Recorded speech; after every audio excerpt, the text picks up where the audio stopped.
32 பவரில் 32 plus 32 power 32. So நம்ம எப்படி சால்வ் பண்ணிட்டு பார்க்கலாம் ஈஸியாக. ஸோ ரெண்டுலேயுமே இந்த 2 டைமே 32 காமனாக இருக்குது.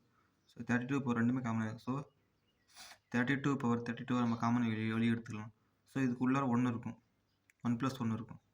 ஏன்னா நம்ம 32 பவர் 32 இன்ட்டு 1 எழுதலாம். அதே மாதிரி இங்கே இன்ட்டு 1 போட்டால் நமக்கு வேல்யூ மாறுது. ஸோ அதனால் நம்ம அப்படி எடுத்துக்கலாம். ஸோ இந்த டைம் வெளியே எடுத்துகிறோம், இந்த டைம் வெளியே எடுத்துடலாம். அதே பேலன்ஸ் இந்த ரெண்டுலேயும் 1 இருக்கும். இங்கே 1, இந்த 1 இங்கே எழுதிக்கிறோம். ஸோ அவ்வளோதான்.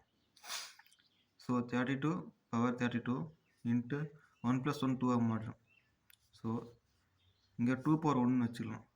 ஸோ நம்ம இந்த டைமில் 2 பவரில் இருக்க மாதிரி மாற்றினா ஈஸியாக வேல்யூ வந்துடும். ஸோ நம்ம 32 இப்போ 2 பவர் 5 எழுதலாம். ஏன்னா 2 பவர் 5 32. ஸோ 2 பவர் 5 32க்கு பதிலாக அடுக்கில் இன்னொரு 32 இருக்கும். ஸோ அடுக்கில் இன்னொரு 32. இந்த 2 பவர் 1 அங்கே அப்படியே கீழே வந்துடும். 2 பவர் 1. ஸோ 2 பவர் 5 இன்ட்டு 32 வந்து 160 வரும். ஸோ இன்ட்டு இங்கே 2 பவர் 1 அப்படி வந்துடும். ஸோ கீழே சேமாக இருக்குது 2.